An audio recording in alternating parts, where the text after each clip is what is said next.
I would like to call to order the regular school board meeting of July 16th, 2015. I want to welcome the citizens of Clay County. I take this opportunity to thank you for taking the time out of your busy schedules to attend tonight's school board meeting. This meeting is our opportunity as your elected representatives to collaborate openly and make decisions that will decide the future direction of our public schools and the education of our children here in Clay County. If you wish to address the board, there will be an opportunity to speak for 3 minutes. Please fill out a card, which you will find located in the back of the room, and indicate the specific item number or topic that you wish to speak about, and you can turn it in promptly, and you can bring that right up here and give it to Ms. Diane Cornegay. And no additional cards will be accepted once the board moves to the discussion agenda. And certainly your participation is welcome and appreciated. So before we bring the adoption of our consent agenda, we do have a number of yellow cards of people that would like to speak to items on that consent agenda. And I see we have some more yellow cards coming. So the first person that will speak will be Mr. Keith Nichols.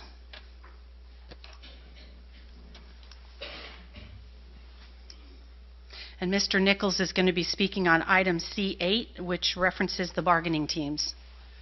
My name is Keith Nichols, and my address is on record. In one of my first presentations before the school board, I pointed out that over 30% of our support staff draw annualized salaries that place them below federal poverty levels. I have noticed that several board members have taken to quoting that statistic, and so I will consider it vetted. Those were statistics from over 2 years ago. Tonight you are approving the teams that will negotiate the new contract with CESPA and CCCA. And I would like to update those numbers. The paper I handed out is the update from the data obtained from the free database at the Florida Times Union website. Based on these numbers from 2014, 23.69% of all employees working for the Clay County School Board draw salaries below federal poverty guidelines for a family of 4. Almost 20% could not support a family of 3. Again, that is for all employees. So I think it would be safe to assume if you examine just support employees, they would easily top the 30% mark again. My hope is that tonight each member of the board will pledge to address the issue of poverty among your employees. Growing up, my father sang in a gospel group with the superintendent of our school system, who once told my father and us, nobody should get rich in education. I, however, also believe nobody should be expected to starve serving the public good.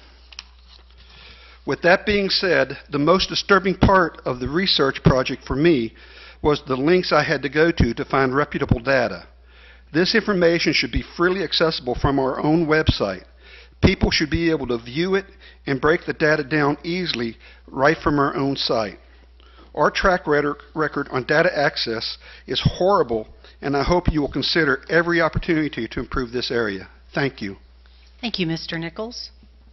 Our next speaker is Teresa Dixon, and she will also be speaking on item C8.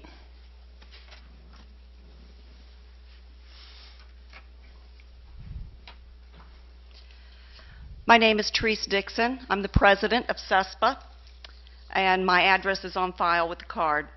I'd like to take a moment just to give you a different perspective of your employees by telling you some of the things I've seen over my last 23 years as an employee of the district. I've seen the smiling face of a student welcomed onto the bus and presented with a small token as a birthday gift from their driver. Then I recall that same driver opting out of joining friends for a birthday lunch because she didn't have the extra money to afford an afternoon at Golden Corral. I've seen a custodian sit in the courtyard consoling a very upset young man who had just broken up with his girlfriend. He bought him a soda and sat and talked for a few moments until the student could calm himself and go to class. Then I recall talking to this same custodian a few days earlier and hearing how upset his wife was because the roof was leaking again. He had to rush home and patch it because he had no money to replace it. I've seen a cafeteria worker pay for a student's lunch and then recall this same worker commenting that rice and gravy is a great way to extend your grocery budget since she can only afford meat 3 times a week for her family. I've seen a nurse purchase a new sweater for a student who came to school day after day without one, only to see this nurse wearing the same sweater I'd always seen her with a small hole in the shoulder for at least the last 3 years. I've seen a school secretary purchase a yearbook for a graduating senior that was homeless, and then struggle to afford to purchase the school picture package of her own child. I've seen a teacher's assistant climb into an ambulance to go to the hospital with a child who had just had a seizure and stay with that child 2 hours past her regular working hours until the parent could be located. Then I recall seeing a hole in the bottom of her shoe as she climbed into that ambulance. See, she couldn't afford shoes for herself and her 3 children. These are just a few examples of the kind of dedicated, caring, and unselfish employees you have here. I challenge you. Go home and ask your own child the name of their cafeteria worker, their bus driver, their nurse, custodian, etc. See if they can tell you. Chances are they can. They can because these people make a difference in the daily lives of these students and impact their ability to learn. Please consider these things as you prioritize your budget. Support employees have not had an increase in their pay scale since before 2007, though the cost of living and the minimum wage has continued to rise. Please understand also that the employees dismay when they see a district supervisor receive a promotion to increase his salary by $8,000. It's upsetting to them, considering $8,000 is about the same as some employees' total annual salary. That's before taxes and insurance. No employee should make so little that they ever have to write a check to the district to cover their insurance deductions. But unfortunately, this is the reality of many of your support employees. Thank you. Thank you, Ms. Dixon. Our next speaker is Ms. Rebecca Smith.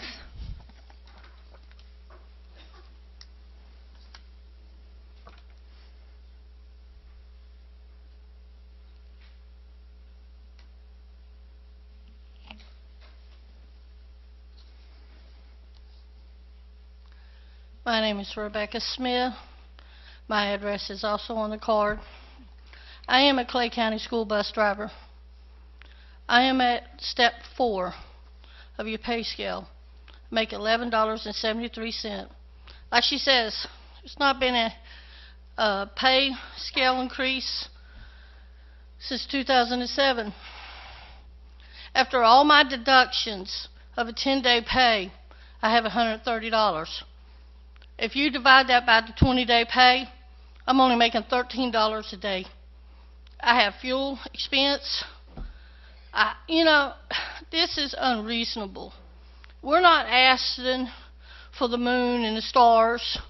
We're asking for a fair wage. And we should be able to have that fair wage. When I drive my school bus, I'm a bus driver, I'm a counselor. I am also, if a child gets sick, I got to clean up after that child. If that child gets hurt, I have to dress the wound. You know, we hold many titles driving that school bus. I am a professional. I have to get certifications every year to be able to drive the school bus. And I do not feel that we are appreciated. I don't feel appreciated. Would you feel appreciated making $13 a day? I mean, come on, get real.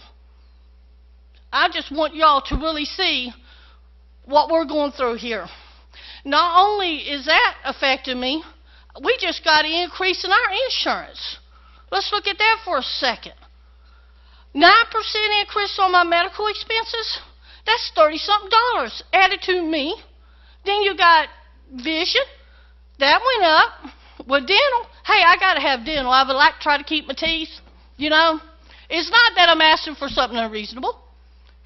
So, I mean, you know, y'all really, the decisions that this board is making is affecting our lives. It's affecting our lives, and it's pushing good workers out of a job because we can't keep going on. Like at the last of the school year, I had to write $365 check for my insurance at the end of the school year. I mean, you want to keep good workers? Y'all got to do better. And just ask for a fair wage. It's not unreasonable. So you need to decide. You think about what y'all are doing here is affecting our lives. We don't make what y'all make. I'm at step 4. What about 3, 2, and 1? okay? Please, please, pay attention to what's really happening with your employees over here. That's all I got to say. Thank you, Ms. Smith. Our next speaker is Kim, is it Stacy or Stacy? Yes, Kim Stacy.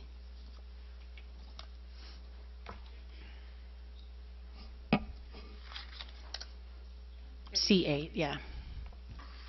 I'm just going to read from my letter because I get a little nervous up here. Please state your name and My address for the name is record. Kim Stacy. I'm a school bus driver. My address is on the card. Oh, can you hear me? Yes, yes, thank you. All right. Well, good evening to all. Good evening. My name is Kim Stacy. I'm a school bus driver. I'm here tonight to express my concerns for us drivers and monitors that are living below poverty level while employed by the school district. I feel the board believes that the work week consists of a 37.5-hour a week. This is far from the truth. Some of us work 6 hours, some work 5, some work 4, and some fewer than that. At the last meeting, a few meetings ago that I attended, it was said that the reason why there was a administration positions open that they were going to appoint because the other the people that were doing that at that point in time were doing 2 to 3 people different jobs at one time, so they needed to have some of it left off of them. And I believe that was quoted by Mr. Van Zandt.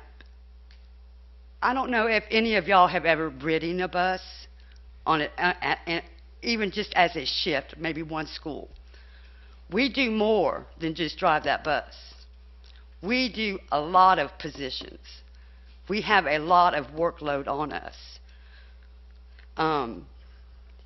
But we don't get paid for it, which we don't mind doing some of the stuff for the emotional and taking care of the kids and things like that. It is part of our job. But with that said, we do more than just drive the bus. We do a lot more and get 50 to 60 students to school and from their destination safely. But the pay scale, let me get back. If you work 6 hours a day, 30 hours a week, for $12 an hour is $360 a week, which is $720 every 2 weeks, with a pay period of a month of $1440. With taxes, retirement, you're looking at about $400 coming off the check right at the top, which leaves about $1,100 a month on a good day for 9 months. Now, we only get paid 9 months. And the national poverty for one in a household is $1,177 a year. We are 2,400 and something below that. With that said, one more thing so I can get this out. We have to understand we not only do we not get paid but 9 months, but through the school breaks, Christmas, Thanksgiving, teachers' day of conference, whatever they have to do, we're not getting paid for this. So there's days that we're only getting 2 days a week paid, with the 2 week is 4 days. So you have to take that into consideration too when you're considering for 9 months. We're not getting the full 37 and a half, 6 days. We're getting 2 or 3 days on top of that. Okay, I'm done. I'm running out of time, so thank you. Thank you very much.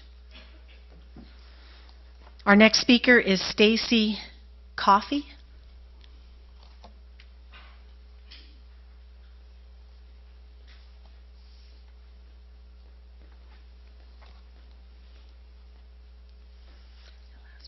My name is Stacy Coffey. My address is as it states on the card. I used to be a bus driver. I know exactly what these ladies are going through. I was a bus driver for 6 years. Not once did I get a pay increase. That is why I left the county. I do not no longer work with y'all because of that. I felt unappreciated. I know what these ladies and these gentlemen feel like. So I know what they're going through. And I see what they're going through. So y'all need to really sit back and see what they are going through. You need to sit and think of what your janitors, your cafeteria workers, all of them, they are on the low totem pole. You got to think of them. And all I can say, y'all increasing their insurance, that's even making it a harder hit on them. And as a now account, as a voter and everything like that, I'm not happy because it hurts. Because they treat your students, they treat them really good. They bend over backwards for your students. I seen it when I drove. I loved my job. I really loved my kids. I loved it. But I felt unappreciated, and that is why I left. So that's why you're losing bus drivers. That is why you're losing staff. So just think of it that way. That's why you're losing. Your employees are feeling unappreciated. So that's all I got to really say. You need to really think about what y'all are doing. Okay, thank you, Ms. Coffey. Okay. Our next speaker is Tedda Keener. Did I say that right? Okay.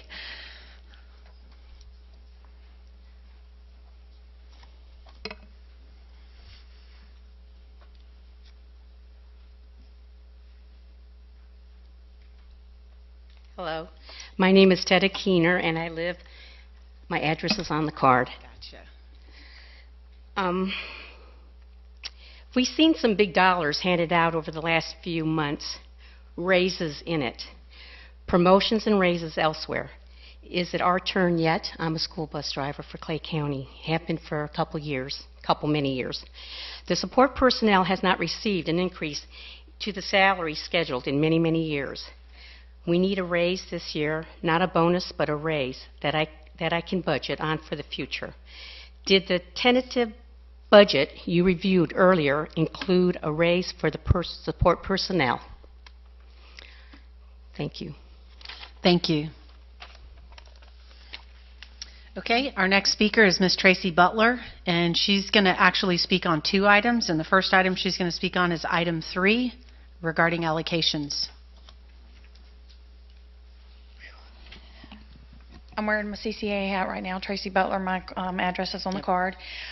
Normally, Rena Lee comes in and she talks about the things that are going on with the allocations. She's out of town, so I told her I would handle it for her tonight. I wanted to remind everyone that we have displaced annual contract MPSC teachers that are still sitting out there. Teachers have been that have been in the system, and they know the Clay way, and they have highly effective and effective evaluations. The teachers that we have invested money in. We currently have principals that are hiring anybody that they wish for open positions. They may hire their neighbor, their niece, their friends, etc. I've stated many times that any corporate head is going to tell you that there is a cost associated with turnover. Training new folks on how to do it the way we want them to do it, there is a cost associated to that. This district can no longer afford to operate with the good old boy attitude. The nepotism, the cronyism has to stop. We've outgrown that. And there are AC teachers out there that I want to say to them, if you have that non-reappoint letter in your hand, you are entitled to unemployment, and if you haven't received it, you need to go down and do it. And that's what we tell our members. If they got that non-reappoint letter, they need to go and claim unemployment. So there's another cost to the district. So we need to think about that before we put new people in. Oh, okay. You want me to go ahead with my other? Okay, and her second item, so you can start the clock over again for her, is item C8. Okay, wearing my CESPA hat now. I want to tell you that I'm looking at a report here that was submitted by the Office of Program Policy Analysis to their group out of Tallahassee, and apparently Management of America, also out of Tallahassee, actually was the ones who did the investigation or the review. And it states in here, it talks often about how we are top heavy. This was done in March 31st of 1998. It talks about throughout this summary, final report, about how we have too much money going to upper level district folks and to the middle level at the school level. And I think that has a lot to do with why we cannot give the folks that are on the front lines a raise. So whenever we're talking about changes that have to be made, I think that if they came to us in 1998 and said that this had to be done and we still haven't done it, and we still continue to do things that we've done in the last 2 months, we've watched a lot of people get raises, a lot of people got promotions. Okay, so I think we need to revisit that. Can you provide me a copy of that? Is that available? Great. Okay, that's fine. Okay, thank you. Ms. Butler, can you just email it to all of us? Yeah, yeah, thank you. Okay. Are there any other yellow cards? Any other people that would like to speak on any item on the consent agenda? Okay. With that, I want to note that one item was pulled from the consent agenda to discussion, and that's item C19. So we will get to that item excuse me, as we get to the discussion agenda. So I will entertain a motion for adoption of the consent agenda minus item C19. Move approval. Second. Sorry. Oh, second. that's okay. I have an approval by Ms. Studdard and a second by Ms. Gilhausen. Motion. I'm sorry. I have a motion by Ms. Studdard and a second by Ms. Gilhausen. Any further discussion? All those in favor say aye. Aye. All those opposed say no. Motion carries 5-0. Okay. Next item we have is recognitions and awards. And I believe Mr. Broski, his Assistant Superintendent for Human Resources. Good evening. I'm proud to be here to represent Human Resources this evening and some recognition of some of our employees. HR is a very small group, and in a couple of months I've got to figure out a very hard-working group of individuals up there. I'd also say that we've had some turnover in HR also, a bunch of new faces, myself, as well as a whole new team up there, and I'd like to kind of introduce them this evening. First, our Director of Support Personnel, Jackie Corey, who's going to be coming up in a minute to recognize our retirees. Following her is Miss Brenda Troutman, who's the Director of Instructional Personnel, who's going to give recognition to those folks that are ready with principal certification, so our future principal leaders. In addition, Ms. Kathy Richardson, who's also here, is the new Terry Stanalonis, Supervisor of Instructional Personnel. And of course, Dr. Saylor is part-time HR, and Sam Wright, and I'm just going to tell you, 15 of the hardest working ladies up there also, up in HR. So we're a very proud group here this evening representing HR. So without further ado, Ms. Corey, you're up first.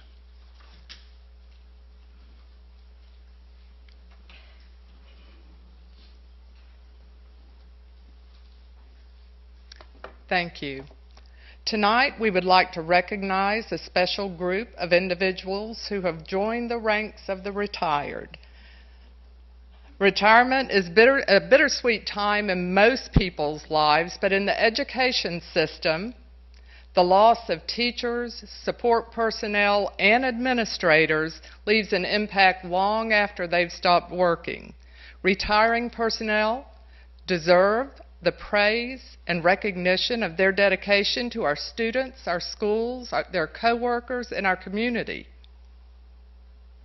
They are a true blessing in our lives and in the lives of our students. I'd like to extend my heartfelt gratitude to Janine Clark, who is in the back of the room at the table, and she does a fabulous job in preparing our retirees for that transition into retirement. At this time, we'd like to honor a few retirees that are with us. We actually had 144 individuals who have retired since this time last year.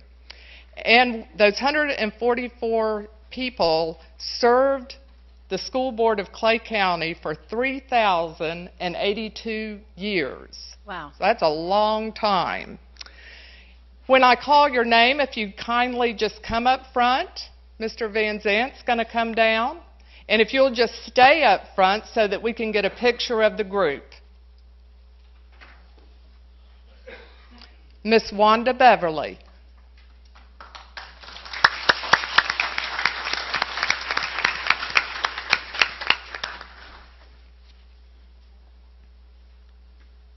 Would it be possible for you to, if you have the information, to say how long they actually were teachers in the district? Or If you have it. If you don't, that's fine. I don't think I do. I'm sorry. Miss Anna Bishop.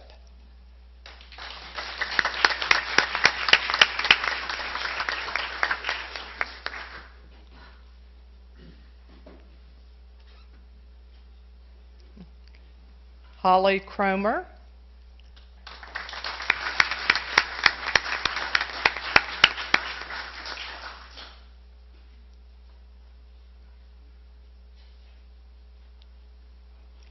Terry Greninger.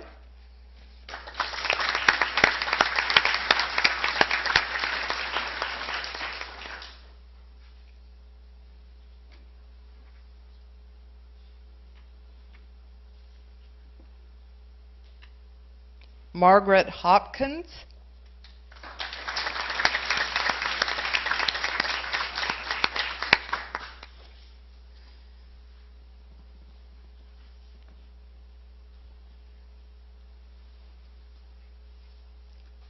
Dorothy Robinson.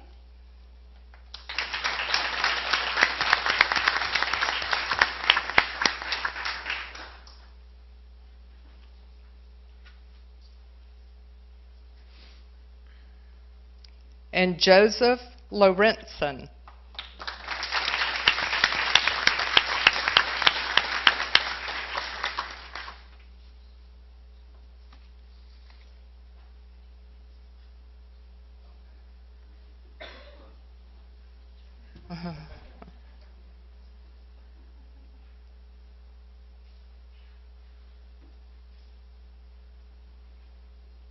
Thank you for your service to our district.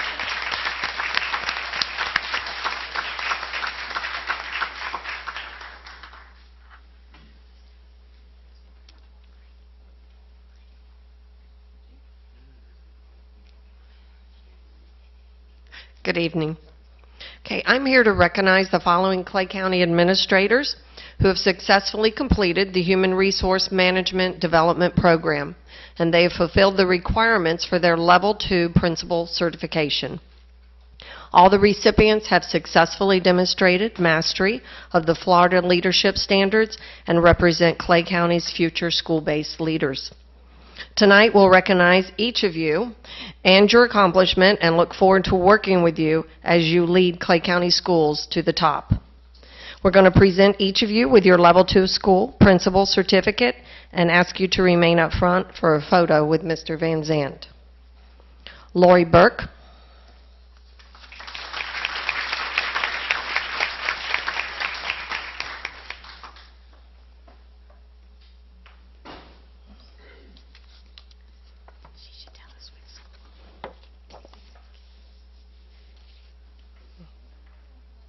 Brian Cox.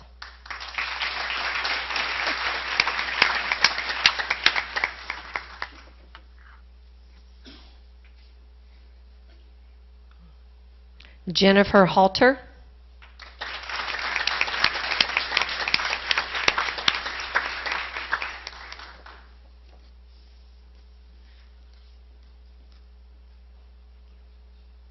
Mark McKinney.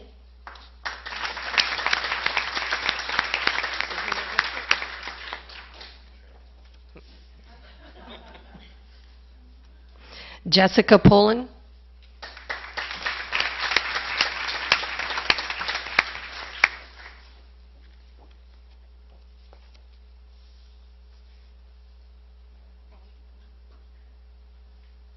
Lana Racine.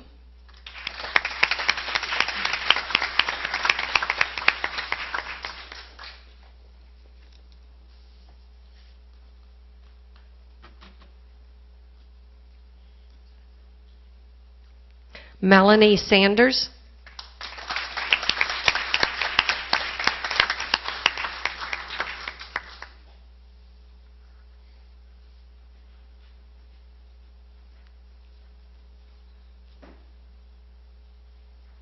Jeffrey Shriver.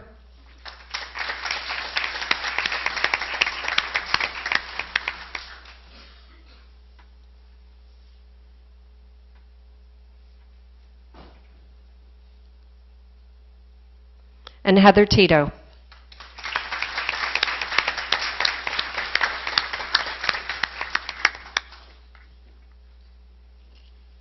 right. Congratulations to all of you. This is a very long program, and they've done a lot of work and will make great leaders for Clay County.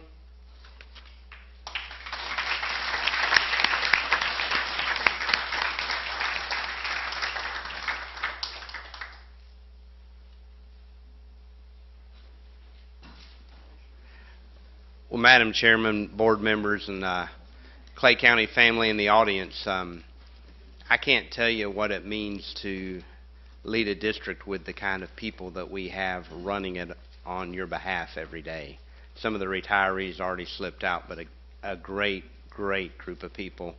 Miss Wanda, the lady standing here next to me, I actually worked with one of my own children, and this group of people that just completed the principal HRMD process, absolutely just a phenomenal group of people. I was able to stick my head in once or twice as they were going through their training. I know most of them very, very well. A couple of them are already principals as of July 1st this year. As you know, we had a lot of retirements this year, and that can make you pause for a second, take a deep breath and say, wow, we're losing a lot of experience. But at the same time, it's very refreshing to know the quality of the people that you have coming after them. And we have some high-quality people filling each and every position out there. And thank you so much.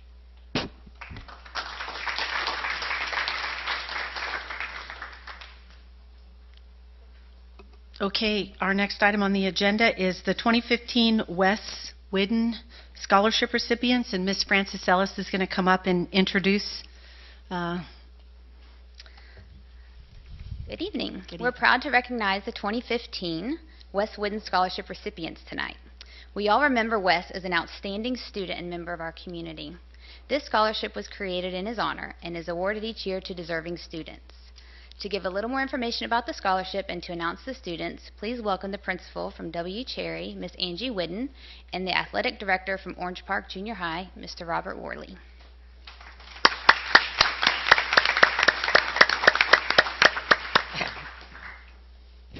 Good evening.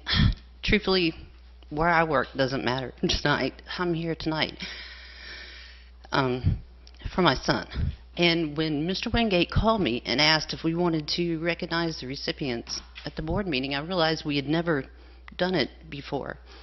And so just to inform you, on May 14th, 2008, I lost my oldest son. And we have a scholarship in his memory that we've given away since 2009. And as of this year, we've awarded 41 different Clay County kids with his scholarship. Okay, I gotta breathe. Because I had all this planned out of what I was going to say, and now I'm upset. Excuse me. So one thing that makes this very unique is that this scholarship is only for Clay County kids. You have to attend Clay County schools. And so obviously that's one of the first criteria. And then you had to have played a sport in either junior high or senior high. And you have to be accepted to college, which, you know, I'm very thankful, but it's also unfortunate. A lot of our recipients have already left for college, but we're happy to have a few of them here with us tonight. And the third one is probably the most important part of the scholarship requirements. And that is the students have to write an essay that say how they make a difference. And I can tell you, my child was not perfect. He was not perfect by any means. I mean, Mr. Brodsky had him in junior high. He's not perfect. But I can tell you, he made a difference. I had a mom come up to me shortly after he was killed, and she goes, "You don't know who I am, but my child was friends with your son." And I said, "Oh, you know, I mean, I'd heard that a lot." And she goes, "No, you don't understand. Your child was my son's first friend ever." She said, "My child has Down syndrome, and he had never attended school. And the first school he attended was Fleming Allen High School. And Wesley took him under his wing. And he would come home every day talking about Wesley. And then Wesley would bring him out to football practice, so he would be out there with the football players." And she goes, "Miss Wynn, I want you to know that he prays for Wesley every night at dinner." That's really unique for a 17-year-old kid who's not only the football star, but to take the time to make a difference in somebody's life. And I'm going to wrap this up. But I have framed in my room at home a letter that he wrote, which was an assignment of his here at Fleming. And it's funny because in there he's asking me about different books that I have read, and is it because of these books to get me to fight, to be like I am, and thank you for all you've done for me. And in the end, he says, the last thing he says, I hope one day to be a reflection of you, Mom. I love you.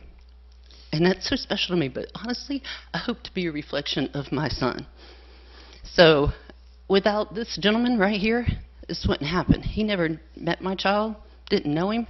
He had his younger brother in the 7th grade, which was the year after Wesley was killed in May. And I had to ask him, I said, Coach Worley, why would you do this? You didn't know Wesley, you never saw him play. And he goes, after coaching Heath, if Wesley was anything like Heath, then he deserves to be remembered. So I'm going to hand it over to Coach Worley because he really deserves a lot of this. And most importantly, it makes my child never forgotten. So thank you. Thank you. How you doing? My name's Robert Worley. As Ms. Whidden said, I founded the scholarship in 2009 with the simple goal of trying to help some kids go to college. A little backstory.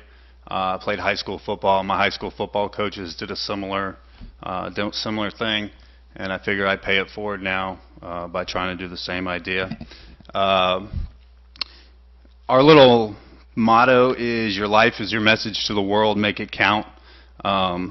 Quick little story, a young man named Lorenzo Ferguson was one of our first recipients.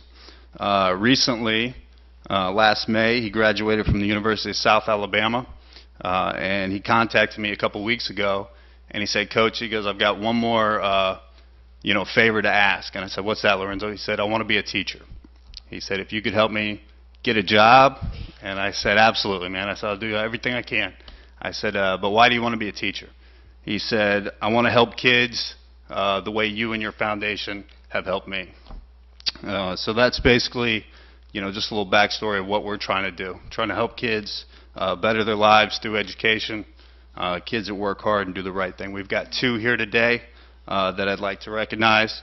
Megan Hanlon from Orange Park High School and Bryson Tuttle from Fleming Island High School. If y'all could come up here, take a picture. Thank you.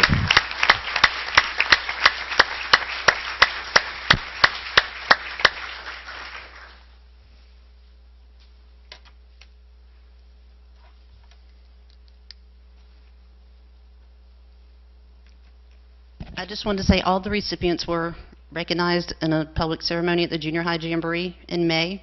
And so maybe next year we can recognize them in May so that you all can see all of them. Absolutely. Every high school has had a representative, every single one. I think this year we had 9. Yeah, we had 9 recipients. And this year especially we did one recipient in memory of Gianna Asensio, the little girl who passed away here at Fleming Island. So we made sure that we included her family, because I know how they feel. But thanks big time to Fleming Island High School. They have a golf tournament. They sponsor one entire scholarship every year. And what's very cool is that Wesley was number 42. They retired his jersey. And the first recipient next year will be the 42nd recipient. Wow, that's great. So, thank you.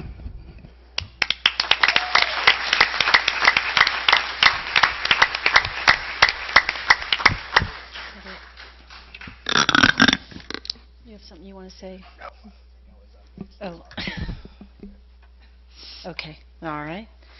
Okay, our next item is presenters. We have none. We have no scheduled citizens requests, so at this time I will make a last call for any speaker cards. Okay. With that, we are going to move to the discussion agenda. First item up is superintendent's update. I have just 2 things for you. The first one, we've been the recipients of an opportunity to have a new program that focuses on working with at-risk junior high age young teenage boys to keep them in school. And Ms. Frances Sellis has worked as our point person on this, so I'd like her to come up and tell you guys a little bit more about it.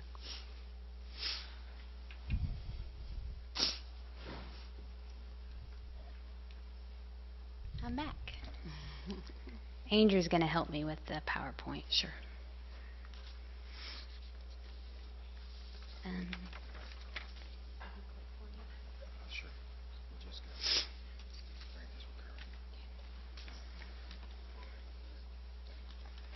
Okay, so good evening. I'm here to talk about a DJJ prevention facility that will benefit at-risk males in our county. It's called AMI Kids. When this information was first shared with you a few months ago, the initial concern was the loss of FTE to support the program.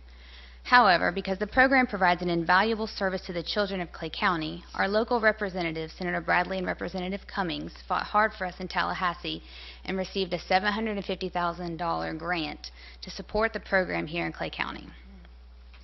Senator Bradley stated, "Last year we were able to provide state funds to establish a PACE Center for girls in Clay County. This year we saw an equally successful program for the at-risk males in the community. This is a wonderful opportunity to help kids in Clay County who otherwise are likely to end up in our juvenile or adult correctional systems." Representative Cummings has stated, "I am very excited to help bring AMI Kids to Clay County. We are now able to offer quality alternative school programs to both boys and girls locally. And any intervention to benefit at-risk youth is a great investment in our community. As a former guidance counselor and now supervisor of secondary ed, I'm extremely grateful to Senator Bradley and Representative Cummings for their efforts to better help us meet the needs of our students here in Clay County." Some of the benefits of the program are listed here. If you'll go ahead and just click through. Typically, students who are at risk do not finish high school and end up dropping out. Not only does this affect school and district accountability, but more importantly, it affects our community when we have students who are unable to successfully support themselves and their families.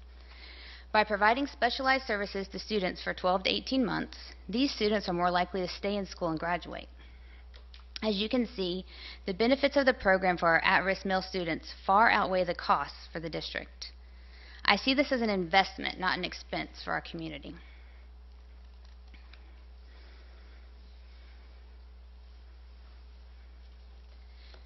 AMI Kids has agreed to a 15% administrative fee as opposed to the standard 5% administrative fee associated with most of the programs. They will pay a rental fee back to the district for the space they're going to use on our campus. They will also pay the cost of maintenance, custodial fees, modifications to the portables that they'll do at Clay High School. They will also be providing transportation for these students to attend the program.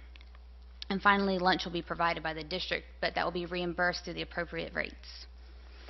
As with any program in the public school system, this school will collect the FTE for the students that it serves, anticipating 20 students for the first year with a maximum student capacity of 44. The financial impact of this program, once all costs are factored, is minimal. The grant that has been secured for the program will cover a range of services for the students, from behavior intervention to individual counseling, family counseling, drug treatment and prevention, social services, and psychological counseling. Again, with the projected enrollment for 2015-16 being approximately 20 students, PACE started out, their max is 50, and this year they've gotten to about 20-25 students. So that first year, they aren't anticipated to hit the 44. This final graphic is simply meant to show the investment on a whole scale, the actual cost for the program. The FTE that will be allocated to the program for the students served will cover roughly 10% of the actual program financials. The district investment, which will be the FTE for the students enrolled, is calculated for the first year to be roughly $83,000, with about half coming back to the district through contracted services paid by AMI Kids. A small price to invest for our most troubled young men. 20 to 44 students that we can keep in our schools equates to roughly $500,000 in FTE that the district will retain over the next 4 years if these students graduate high school and become productive citizens. As I stated in the beginning, the minimal investment far outweighs the benefits for the students and their futures in Clay County. I hope you will join me in thanking our Clay County Legislative Delegation for making this program possible, and that you will welcome AMI Kids to our district. Any questions? I have one question. Thank you for presenting tonight. And I remember when this came before us in March, and it's going to be a great program, I'm sure. My one question is the grant money that the Senator Bradley and Representative Cummings got for us, the $750,000. Will that be reoccurring? Is it something that has to be applied for every year, or is it just a one-time? We reached out to find the answer to that question. We were just informed that it will be reoccurring. Great. That was it. That was my big question. Thank you. Okay. All right. Well, thank you very much. We appreciate that. Mr. Van Zant? Well, like most summers, this one's gone really quick. It's July 16th. Teachers come back August 10th. Students come back August 17th. Last year, the first day of school, I tried to push out all of the district office administrators into schools. And we had a few more boots on the ground, if you will, the first day or two of school all over the district. It was very appreciated by the schools, and I think the district level administrators got to feel a little more engaged than they do just reporting to 900 Walnut. It was a chance for them to make some impact there. Our next board meeting would be scheduled to be that third Thursday of the same week the students would come back. And if all of you have your vacations over, I know Ms. Gilhousen's got her first child starting school, so she'll be here. I know me and Ms. Condon will be around. If it would please the board, if I could gain consensus to move that meeting 1 week, my emphasis would be to have my district staff focused on opening schools that week versus preparing for a board meeting. I don't know of any significant thing coming up in August, but I never know till it becomes significant. So What's the date you're looking at? The 27th of August August. 27th. Mr. Van Zant, could you please ask Mrs. Gentry if Keystone Heights High School's open house is that night? Because that would be the only thing that would take priority for me is my two children's open house. So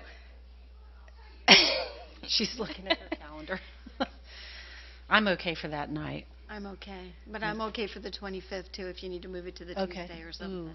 Come on now, you have an app, Ms. Condon. You don't have that right at your fingertips. I'm all good. She's good. I'm yeah. good. Okay. Thank Okay. you, Miss Gentry. All right. Ms. well, Gilhousen, are you okay for the 27th and Ms. Studdard? Okay, so we'll go ahead and we'll advertise that we're moving the August school board meeting from Thursday, August 20th to the fourth Thursday of the month, which is August 27th. Is this room available that day, or do we know? Yes. We probably ought to find that out. Who, can anybody answer that question right now? Or okay, well, Same time, 7 o'clock? yeah. Okay. We'll probably All do right. disciplines at 4 if we have any. Yeah. May not, though. It's summer. Yep. We may not have any. Okay. Anything else, Mr. Van Zant? Okay. The next item up is item D2. We need to appoint one board member and one private citizen to serve a one-year term on the Value Adjustment Board for a one-year term beginning August 1st, 2015 and ending July 31st, 2016. And we also need to approve an alternate as well. I know in the assignments that we had put out this year, I believe it was Mrs. Studdard who was given that assignment. And so we need to vote on that. And then if there's anybody that would like to do the alternate on that. Do you want to continue? Or have you? Well, she hasn't started yet. I haven't started Right. yet. Yeah, she hasn't Well, started yet. So what we really do need the is we need to alternate approve if her and we you need an alternate. Do you, Okay. either of you want the alternate? I'll go ahead and do it. I will entertain a motion to approve Mrs. Studdard as the primary to serve on the Value Adjustment Board and Mrs. Carrickus to serve as the alternate. I'll move approval. I'll second. I have a motion by Ms. Condon and a second by Ms. Gilhousen. Any discussion? Yes, ma'am. Yes. We need to add a citizen. Oh, yes, I'm sorry. Has anybody, it's always Yeah. Mr. Roberts. Mr. Roberts has agreed. Yep. If one of you has a friend or neighbor that would like to do it, Yeah. that would, So we you need know. to change that. Yeah, we need to go back and amend the motion. I'll amend my motion to add Mr. Roberts on. Okay. And I'll second. So I have a motion to amend the motion to add Mr. Roberts as the citizen. And I have a motion by Ms. Condon, a second by Ms. Gilhousen. All those in favor say aye. Aye. All those opposed say no. Motion carries 5-0. Oh, gee, thanks. That's an I did easy it for one. 2 years. That's an easy one. I did too. Hey, That's an Yep. easy one. I've done it a time or two. Okay, I know you have. Sure. I'm sure. I'm sure you're very good at it. Okay. Hey, maybe they'll let you talk to those people who didn't pay their taxes. That's right. Yeah. Yeah, I need to get them behind the barn. Yeah. Oh, well. Okay. Hmm. I am trying to get back to Well, look my at main this. screen here. We're almost done. Yep. Okay. So moving on. Next item is Human Resources Special Actions, and we have none. Next item, let me follow here, is item C19. This was from the consent agenda. This was pulled to discussion by Ms. Studdard. Before we take up discussion, I'll entertain a motion for approval. I move approval. I'll second. I have a motion for approval by Ms. Condon, a second by Ms. Gilhousen. Discussion. Ms. Studdard. Yeah, the reason I pulled this is I pulled it because it was on the consent agenda, and I felt that it needed to be explained to the public what we were doing, since there was this huge article in the Clay Today last week saying that we had this program coming to Clay High School. But I have talked to Senator Bradley and Ms. Sellis, Ms. Cornegay, and got most of my questions answered. One thing I want to know is that 85%, it says it's of the FEFP, is it that or is it the FTE? I believe it's the FTE, but Ms. Sellis, could you answer that question? It's the FTE, 85% of the FTE. But the contract says FEFP, that's why I'm asking. Is Ms. Sellis still here? Yes, she is. Where? Let me look. I got the contract right here. That's because the FEFP takes into account all those additional services. I know, that's why I was asking. The portions of the instructional resources, those categorical funds that they also get a portion of, it's included in that. So it's 85% of the FEFP. Okay. Which Now, includes the FTE and the categorical funds. May I ask you this on a side note? On the PACE, is it 85% of their FTE or their FEFP? It's the same thing. Is it? Yeah, it's just stated differently in the contract, the way that it's worded. If you look at the one that says, and I forget which is which. I just wanted to make sure we're treating the boys and girls just alike. Yes, they are. The wording, if you look at the one, I believe that's 95%, it says of the, I may have them backwards. One of them says FTE. Charter schools are 95%. FTE plus, and then it lists out the categoricals. The other one says the reverse of that, but it's basically saying the exact same thing. It's just worded differently. Okay, so we are treating the boys and the girls just alike. I mean, We are, and when the PACE contract comes up for renewal, because if you remember we did that one, that was Right. the first one that we had done of this nature. Right. We will look to negotiate the same deal with them. That's what I wanted to know. Down to Is 85%. we're learning as we go. You are absolutely right. We are and, learning as we go. I wanted to make sure that we are doing apples and apples here. Yes. And then the other thing that I was talking to you about this morning, on that money, can you on the 3,000? Remember when I asked you about that this morning? You were going to talk to Ms. Sellis? About the 3,000. You know, the 3,000 per portable, per relocatable, yes, excuse me? Thank you. We had a long conversation this morning, so I Yes. think about what all we talked about. Yes, it is 3,000 for all five. It wasn't per portable. That's how you were interpreting as 3,000 per portable, which is why the total wasn't coming out. But that's the total. So it's 3,000 for all portables. She's nodding. 3,000 total. Total, yes. Per month. Per month, which is how Total you of were getting that total of $36,000. $36,000. Okay. Per month. Okay. Yes. Okay, I'm good. Okay, any other questions? Mm-mm. Okay, I have a motion by Ms. Condon and a second by Ms. Gilhousen, was it? All those in favor say aye. Aye. All those opposed say no. Motion carries 5-0. Next item is business affairs, and there is nothing. And we will move to superintendent requests. I'm getting excited about the 2015-2016 school Wait, year. excuse me, I'm sorry. I think I need to do presentations from the audience first. I'm sorry. Okay, I do have one card from Miss Liz Crane on presentations from the audience. Sorry, Mr. Van Zant.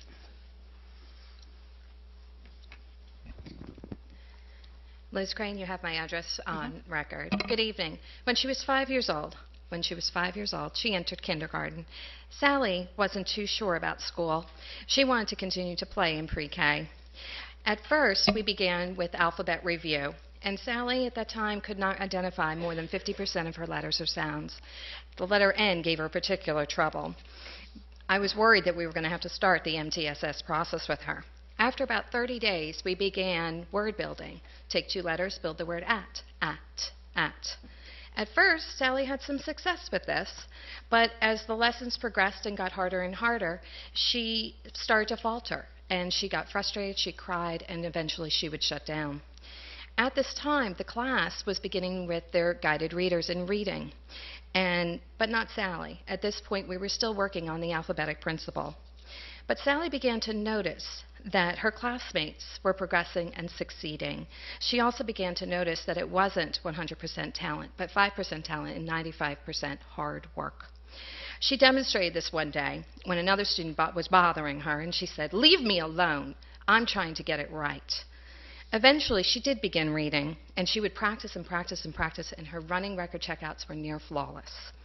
She also noticed that some of her classmates were moving on and doing accelerated reader and passing quizzes.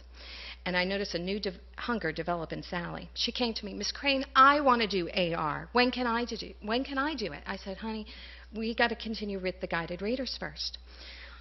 But if you want, we could do 2 books a week, but you got to practice, and you got to continue to rock your running records." "Oh, I will, Miss Crane. I most certainly will."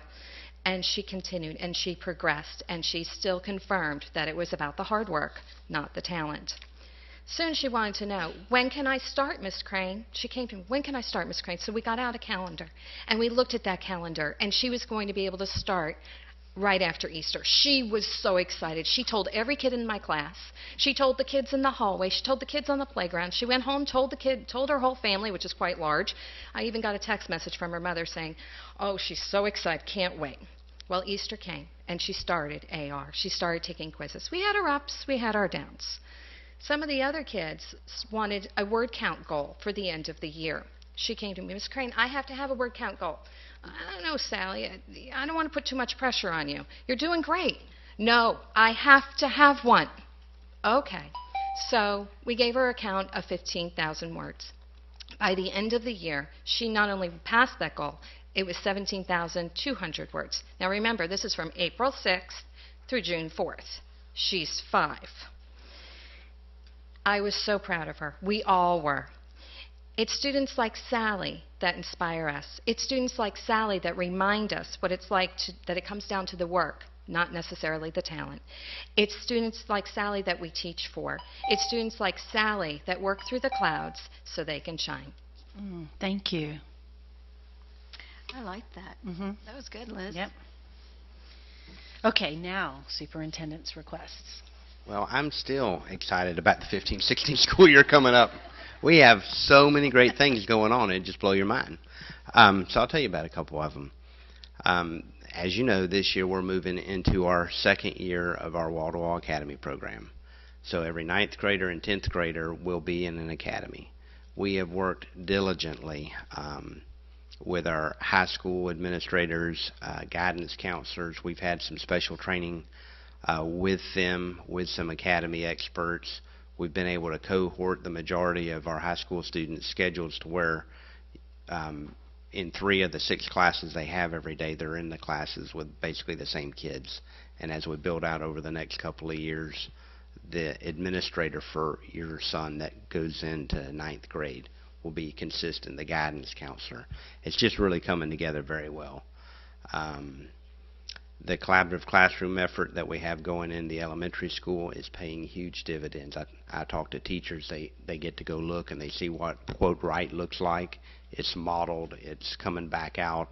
I dropped in on a PLC training today that Dr. Weiskopf was doing with some of our administrators, and I saw some teachers that want to be administrators there in the room. That's very encouraging. They're not being compensated for that, but they're trying to figure out how are the best ways to do some things. If you haven't had a chance to go by Orange Park High School, put that on your calendar for the first month or so of the school year. We're creating or have created, and they're busy implementing an advanced studies degree. The community loves it. There's a huge waiting list.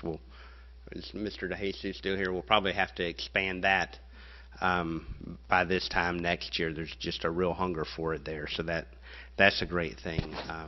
I went by the transportation yard this morning there in Middleburg, next to Middleburg High School, and was talking with Mr. Warrenberg and looking at our bus fleet and just kind of catching up on some things. We've been able to, through routing and really some intentional groundwork, be able to collapse a few more routes, gain some more efficiencies. If you go back to where the administrative offices are on that property, and if you've been there more than 6 months ago, you'll notice just the way it looks. That area has been really cleaned up. We've dropped some millings. We've moved part of our maintenance department. You know, Green Cove is the county seat of Clay County and used to kind of be the hub, but really most of Clay County is that way. So we have some of our maintenance workers that report there, and it's a whole lot quicker, more efficient to get out to Oakleaf, run up to Orange Park, SBJ, those kind of areas. So we're gaining some efficiencies there. I received a letter today. Fleming Island High School's band and Oakleaf High School's band have been invited to go to Washington, D.C., our nation's capital, and march in the 4th of July Independence Day Parade next year. I sent out a 4th of July message. You may have noticed that our kids came in 6th in the state in civics. Our 3rd graders came out 7th in the state on reading level proficiency. I mean, just some phenomenal things going on this summer, so I'm ready for it to take off here next month. Thank you. Okay, thank you, Mr. Van Zant. School board requests.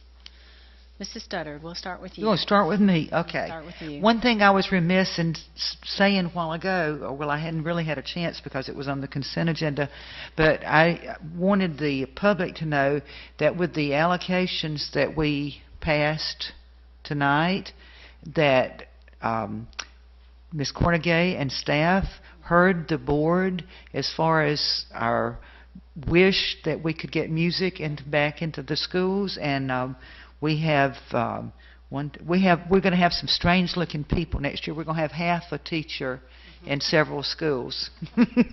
No, we do have a split arrangement where we're going to have a .5 and a .5 so that 2 schools can share a music teacher.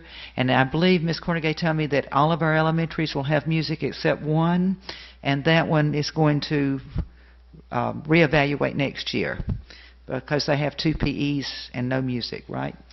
And then we also have art, and we added 2.5 art in the allocation. So there is a move towards making sure that our students are exposed to the resources such as music and art, and we want to have it equalized throughout the district. So I'm real tickled with that. With this is we've got the .5, and hopefully one of these days we'll be able to get whole people back. Okay. That's it. Thank you, Ms. Studdard. Ms. Gilhousen.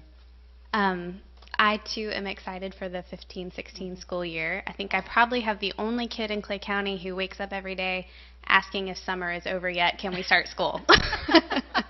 So our household is very excited to be a real part of Lake Asbury Elementary next year. And it was such a privilege to watch these retirees this evening. Mr. Griniger was one of my teachers in junior high school, and anyway, I just am so appreciative to be a part of this community. It's such a tight-knit family, and I'm excited for the next month. Thank you, Ms. Gilhousen. Ms. Karakis. Well, congratulations to you for having a upcoming kindergartner. It's going to be so much fun. You're going to love it. I really don't have anything other than the email we received from Florida School Board Association that we need to choose our legislative delegate. Liaison, yeah. Yeah, the liaison. So it was Ms. McKinnon, and I was the alternate, and I think we're just going to swap. Yep, we're just going to swap. And that's okay unless anybody else would rather do it. All right, then. Yeah. So do we need a motion on that, or just a consensus? No, I don't think it has to be. No, because it's just a normal appointment. Yeah. So what happened is that we got a letter saying normally that cycle went from November to November. So we all got that. Right, and so they've moved it from June to June. So yeah. Yep. So if everybody's okay. Yep. Since you always go a day early anyway. I'm on it anyway. You go to all those committee meetings. I think that would be perfect for you. I want you to get to go sit in some meetings. I'm already in that meeting, so it's twofold. All right, Okay. so I will send an email. We can have to Ms. come Bush. from Ms. Bush, probably from Ms. Bush. Thank you. And really just wish everybody safe and fun remainder of your summer. Enjoy. We're having a great summer at my house, so hope everybody else is too. Ms. Condon. Well, I would also like to echo my congratulations to the retirees and to the administrators who've passed that. And it was interesting to note that the smiles were different on the faces. The smiles of the retirees were very relaxed smiles, and the smiles of the administrators were happy but pensive. So I guess that's good for all those retirees. We wouldn't want them to be pensive about retirement. But congratulations, and our heartfelt gratitude for the years of service. That was 3,028 or something. 28 years of service is many, many lifetimes.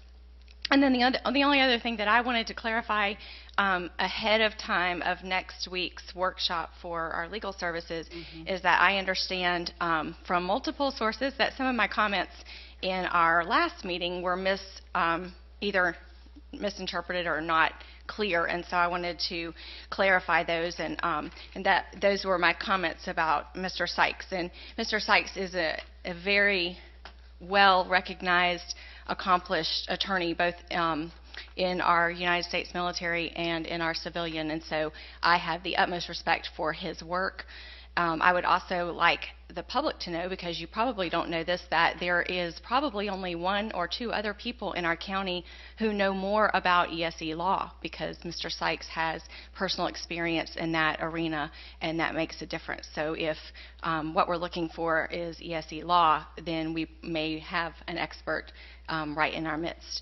But what I said that was not clear was my feelings about when I said, I don't remember exactly what I said, but something to the effect of healing that I thought needed to go on and move on. And when I came on the board, Mr. Bickner was our attorney, and I spoke to Mr. Bickner 2 times, and I asked him for his opinion one time, a legal opinion one time, and it was my exchanges with him were less than pleasant. And I felt very awkward. And I understand that he was well supported by my seat in the past, and that was the person that I had ran against, and so I understood how he felt. And then I feel the same way with Mr. Sykes coming in. I think some of our board members felt like he was Mr. Van Zant's guy, and so no matter how good his legal opinion could be, it would not be pure. And so all I was trying to say when I was asking us to consider maybe an outside firm would be that I think with multiple people giving us legal opinions, depending on the issue, we might have less likelihood to have some kind of personal connections where all of us could not feel comfortable with the legal opinion given. And that was all. I just wanted to clarify what I said in preparation for next week's workshop so that my comments hopefully now are clear. Okay. Thank you. Thank you. Appreciate that. Okay, just a couple things from me. Just as reminders for the public, we do have next Tuesday, July 21st, we do have a workshop and a special meeting scheduled, workshop at 4 p.m. The special meeting will follow that at 6 p.m.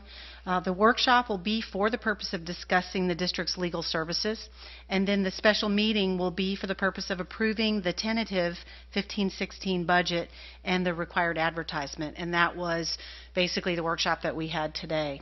And then the following Tuesday, July 28th, we will have another special meeting at 6 p.m., and this will be for the purpose of holding the first public hearing on the budget and the adoption of the millage and the tentative budget for 15-16. So those are the upcoming meetings, the next 2 Tuesdays in a row. The other thing that I just wanted to mention is that I am going to be serving on the Athletic Appeals Committee, so that's something that I'll be doing.